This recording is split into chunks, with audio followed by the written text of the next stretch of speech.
Pemirsa, Komisi Pemberantasan Korupsi atau KPK mengusulkan agar calon menteri di pemerintahan yang akan datang mengikuti tes integritas sebelum nantinya duduk dalam kabinet. Menurut Wakil Ketua KPK Adnan Pandu Praja, melalui tes integritas dapat diketahui apakah seseorang berpotensi melakukan korupsi atau tidak. Apakah pemerintahan yang akan datang akan mengakomodir usulan dari KPK ini? Apakah tes integritas mampu menjamin bahwa calon menteri bebas dari perilaku koruptif? Kita akan membahasnya bersama narasumber yang telah hadir di studio, anggota kelompok kerja tim transisi Pumpida Hidayatullah, dan juga kita masih menantikan kehadiran Koordinator Divisi Monitoring Hukum dan Peradilan Indonesian Corruption Watch atau ICW, Emerson Yunto.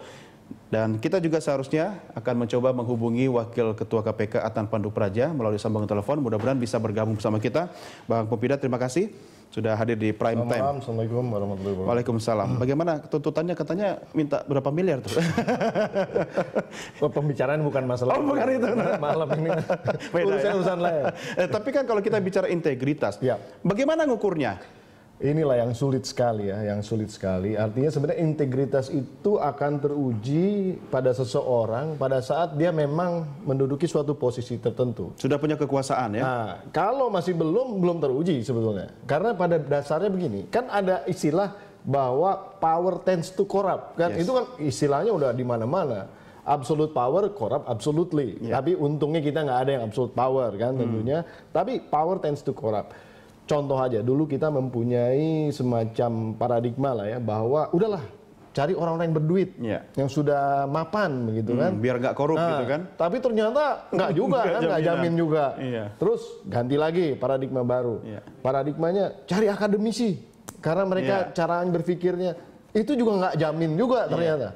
Nah, maksud saya begini, saya sepakat saja ada semacam tes di dalam konteks mengidentifikasi seseorang itu apakah dia punya tendensi untuk korup atau tidak, mungkin ada ya. Saya sendiri nggak tahu tesnya seperti apa dan bagaimana. Mungkin seperti psikotes begitu ya, yang bisa mempredik seseorang akan kemana arahnya ketika diberi kekuasaan gitu. Feeling saya juga seperti itu, tapi saya baru dengar juga ini.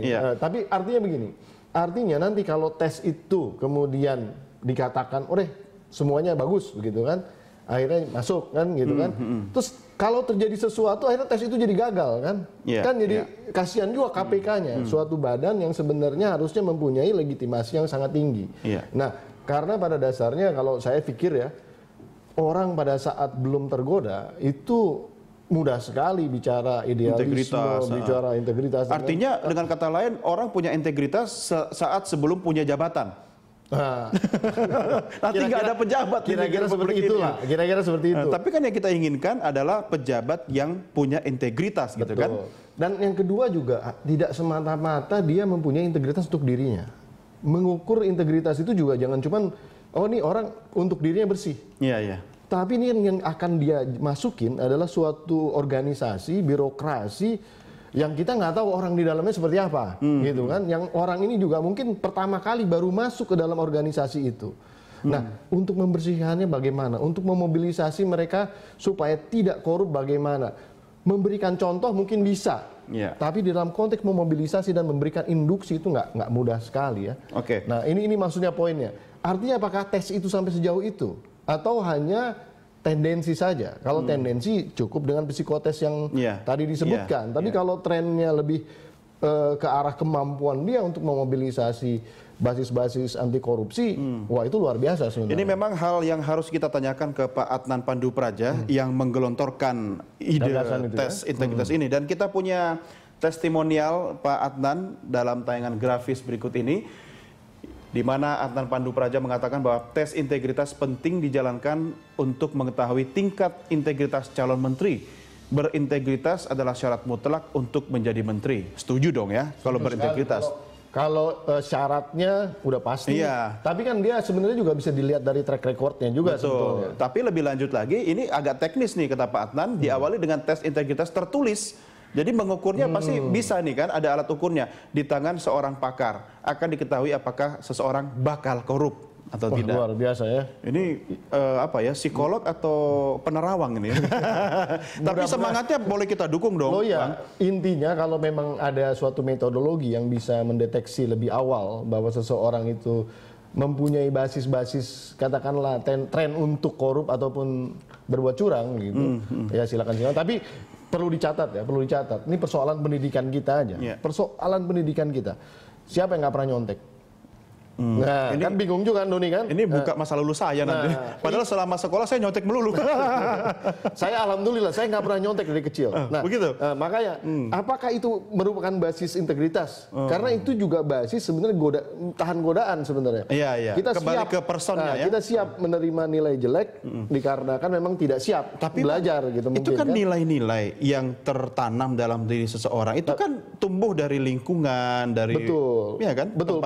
Poinnya kan sekarang kalau kita tahu sistem pendidikan kita kan ruang untuk mencontek itu tinggi sekali. Betul. Nah sekarang anak-anak yang istilahnya berani tidak nyontek itu gimana? Integritasnya bagus nggak menurut Anda? Kan gitu. Iya. Nah, harusnya mulai dari kecil itu dibangkitkan gitu. Sebenarnya basis-basis gerakan anti korupsi itu tidak semata-mata kalau sudah dewasa. Sebenarnya mendidik orang dewasa itu lebih sulit loh, sangat-sangat sulit.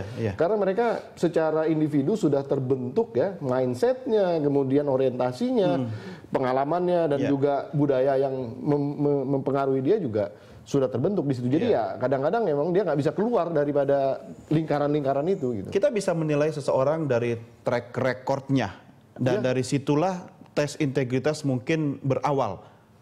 Itu akan lebih mudah sebenarnya karena kalau dari track recordnya itu misalnya kelihatan bahwa dia sebagai seorang pejabat kemudian tidak tergoda ataupun tidak pernah ataupun tidak terindikasi lah, indikasi yang paling penting karena kan kalau orang-orang udah ngomong-ngomong tuh biasanya ada ininya, ada asapnya.